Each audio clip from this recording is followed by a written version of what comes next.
গল্প কিসের দুনিয়ায় স্বাগত।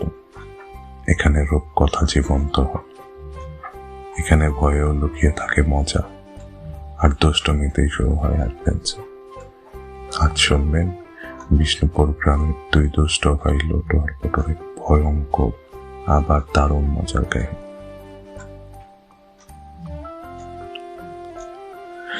গায়ের নাম বিষ্ণুপুর।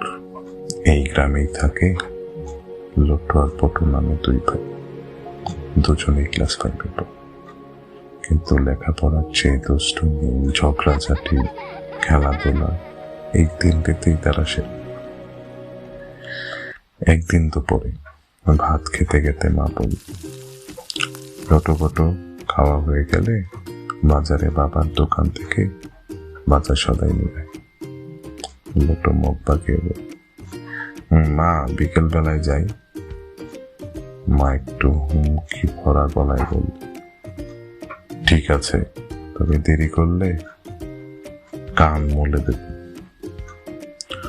লটু পটু দুষ্ট এসে উঠানে খেলায় মেতে গেল। সময় করিয়ে বিকেল হয়ে গেল। তখনই মা চিৎকার করে উঠল, ওরে শয়তানের দল, বিকেল করিয়া সন্ধ্যা হয়ে আসছে, এখনো বাজারে যাওয়ার নাম নেই। মার বকুনি খেয়ে শেষমেশ দুজনেই রওনা দিল বাজারের দিকে। বাজারে বাবার দোকানে গিয়ে প্রথমেই তাদের বায়না, বাবা জিলিপি খাবো। বাবা টাকা দিয়ে বললেন, একদম তাড়াতাড়ি ফিরবি। কিন্তু সে আর কি, জিলিপি খেতে খেতে দুই ভাই পুরো বাজারে তাণ্ডব চলে। মাঝে মাঝে পটু গরম জিলিপি মুখে ঢুকিয়ে পড়ল, ওফ জ্বালা রে জ্বালা, কিন্তু মজা লাগছে।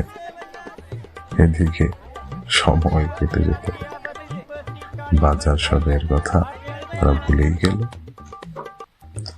হঠাৎ লটুর মনে হলো বাজারের কথা। দৌড়ে গেল বাবার দোকানে, গিয়ে বলল, বাবা বাজারের ব্যাগটা দাও। বাবার আগে গম্ভীর হয়ে বললেন, নে ব্যাগটা আর বাড়ি যায়, অনেক রাত্র হয়ে যাচ্ছে। তেঁতুল গাছের সামনে পেতনি তোদেরকে এই বাজার সদাই রান্না করে খাও, যা যা। এই কথায় দুই ভাইয়ের মুখে রং, কারণ বিষ্ণুপুরের নদীর ধারে আছে এক প্রাচীন তেঁতুল গাছ। ঠিক সূর্য ডোবার পর সেখানে পেতনি বসে থাকে আর সবাইকে ভয় দেখায়। লটু পটুকে বলল, পটু যেভাবেই হোক অন্ধকার হওয়ার আগে তেঁতুল গাছ ফেরত হবে, দৌড়া দৌড়া পটু, বলে এই দুই ভাই ফেলতে। কিন্তু কথায় আছে না, যেখানে ভাগের ভয় সেখানেই সন্ধ্যা হয়। তেঁতুল গাছের সামনে পৌঁছতেই হঠাৎ চারদিক ঠান্ডা, হাওয়া থেমে গেল, পাখির ডাক নেই। ঠিক তখনই এক ভয়ঙ্কর শব্দ, পেতনির ভাঙা গলার আওয়াজ। কে রে, দাঁড়া, নলে ঘাড় মটকে রক্ত খাবো, দাঁড়া বলছি। লটুর গলা শুকিয়ে গেল। পটুর তো মনে হলো তার সামনে অন্ধকার নেমে আসছে। হঠাৎ একদম খাও, আর তেঁতুল গাছের নিচ থেকে উড়ে এসে ওদের সামনে দাঁড়ালো পেতনি। এলোমেলো চুল, ময়লা সাদা সাদি পরা, চোখ দুটো কয়লার মতো লাল, আর মুখে বিশ্রী একটা পাকা হাসি।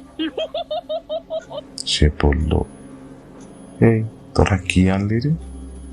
বাজার সদাই দে দে, আজ মাছ দিয়ে তরকারি খাবো। লটু কাপা গলায় বলল, সত্যি দিলে মা বকবে। পেতনি চিৎকার করে বলল, আমার মুখের উপর কথা বলিস, তোর রক্ত খাবো। বলেই বাজারের ব্যাগ হাত থেকে ছিনিয়ে আর হাসতে হাসতে অদৃশ্য হয়ে গেল। লটুপটু দৌড়ে বাড়ি ফিরল। বাড়ি ফিরেই মাকে সব খুলে বলল।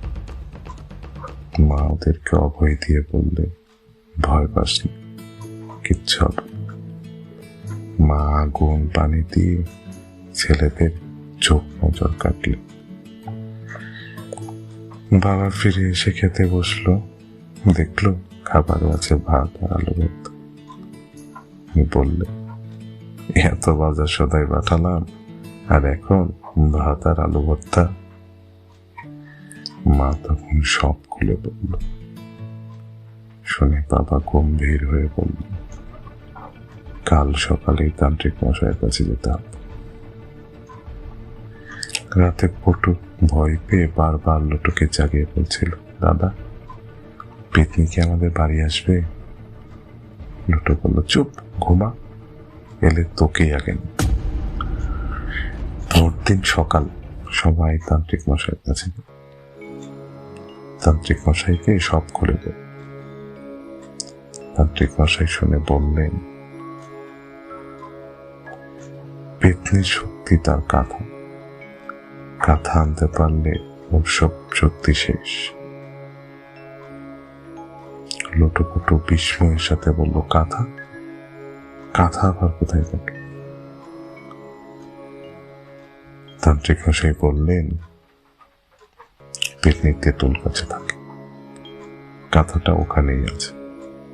সে সন্ধ্যার পর তেঁতুল গাছের নিচে বসে থাকে, সে কাঁথাতেই বসে থাকে।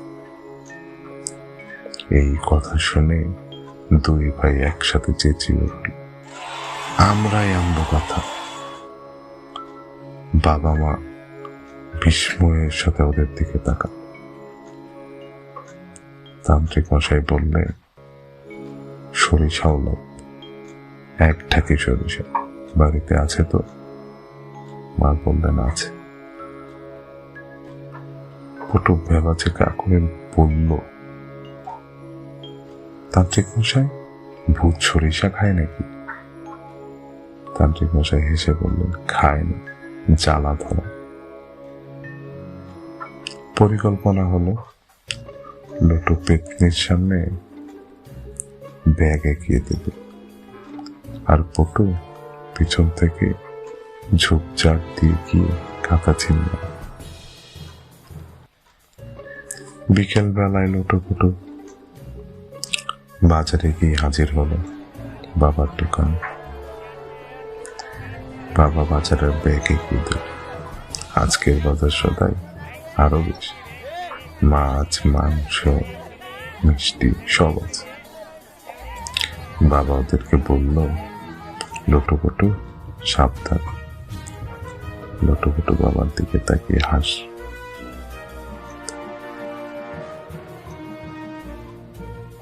লটু ব্যাগ নিয়ে সামনে তুমি হাঁটা শুরু করল, আর তার পেছনে পটু। অন্ধকারের সময় লটু ব্যাগ নিয়ে দাঁড়ালো তেঁতুল গাছের সামনে। পটু ধরে লুকিয়ে। হঠাৎ আগের মতো ভয়ঙ্কর বল, এই কে রে? দাঁড়া বলছি, দাঁড়া। পেতনি হাওয়ায় ভেসে লটুর সামনে এসে দাঁড়ালো আর বলল, আজকে কি আনলি? মাছও আছে, মাংসও আছে, দে দে, ব্যাগটা দে। লটু ব্যাগ বাড়িয়ে দিল, আর ঠিক তখনই পটু নিঃশব্দে গাছের নিচে ছেঁড়া কাঁথাটা হাতে তুলে নিল। গাছ কেঁপে উঠল, হাওয়া পাগলের মতো বইতে লাগলো। পেটে চিৎকার করে উঠল, কার এত বড় সাহস আমার কাঁথা হাতে নিয়েছে? দৌড়াতে শুরু করলো পটু, তার পেছনে পেতনি দৌড়াচ্ছে, আর লটু বাজারের ব্যাগ নিয়ে সবার পেছনে। বাড়ির উঠোনে মা আর তান্ত্রিক মশাই সরিষার ঢাকি নিয়ে দাঁড়ায়। পটু দৌড়ে বাড়িতে ঢুকতেই তান্ত্রিক মশাই বললেন, পটু, কাঁথাটা ঢাকিতে রাখো। ফুটো কাকা ঢাকিতে রেখে দিল। সাথে সাথে পেতনি এসে হাজির।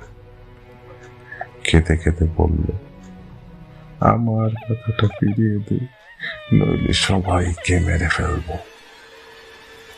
তান্ত্রিক মশাই গর্জে উঠলেন, চুপ, আজ থেকে কাউকে ভয় দেখালে তোকে আমি প্রথম বন্দি করব। পেতনি কাঁপতে কাঁপতে বলল, ঠিক আছে, কথা দিচ্ছি আর কাউকে কষ্ট দেব। আমার কথা ফিরিয়ে দাও। তান্ত্রিক মশাই বললেন, প্রমাণ? পেতনি তখন বলল, তাহলে 2 দিন কথা তোমার কাছে রাখো, তারপর না হয় ফিরিয়ে দিও। পেতনির কথা শুনে তান্ত্রিক মশাই একটু ভাবলেন, তারপর বললেন, তুই যদি এই গ্রামের কাউকে কোনো ক্ষতি করিস, কথার খেলাফ করিস, তাহলে আমি তোর ভয়ঙ্কর ক্ষতি করতাম। বলে এই কথাটা ছুড়ে দিল পেতনির দিকে।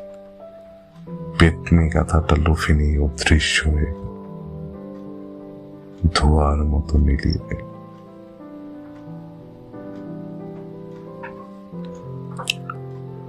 ফুটো বিস্ময়ের সাথে তান্ত্রিক মশাইকে বলল, তান্ত্রিক মশাই, যদি কথা না রাখে? তখন তান্ত্রিক মশাই বলল, ও কথা রাখবে। ওর সব শক্তি হচ্ছে ওর কাঁথায়। সে তার কাঁথায় আমার কাছে 2 দিন রেখে দিতে চেয়েছে। তাতেই বোঝা যায় সে ভালো হতে চায়। আমি শুধু তাকে একটা সুযোগ দিয়েছি। কিন্তু লোটোপুটো, আজ তোমরা দুজনে এই গ্রামের না। তোমাদের জন্য পেতনি ভালো হওয়ার সুযোগ পেল, আর গ্রামের মানুষরাও শান্তি ফিরে পেল। তান্ত্রিক মশাইয়ের কথায় লোটোপুটো 2 ভাই বুক ফুলে উঠল, আনন্দে চোখ ঝিলমিল করে উঠল। ঠিক তখনই মার গলা শোনা, এ বাহাদুরি শেষ, এখন হাত মুখ ধুয়ে পড়তে বসো। লোটোপুটো দুজনেই মুখ কালো করে বলল, এই যে এত ভয় টয় পেলাম, তারপরেও কি কোনো ছুটি নেই? মা হেসে বললেন, না রে বাবা না, পড়ার কখনো ছুটি হয়। 2 ভাই নিঃশব্দে ঘরে ঢুকে পড়তে বসল। ফুটো ফিস করে লোটুকে বলল, দাদা, পড়াশোনা না করলে মা কি পেতনি হয়ে যাবে? লোটু গম্ভীর মুখে বলল, সংশয় নাই। দুজনেই গভীর মুখে পড়তে বসল।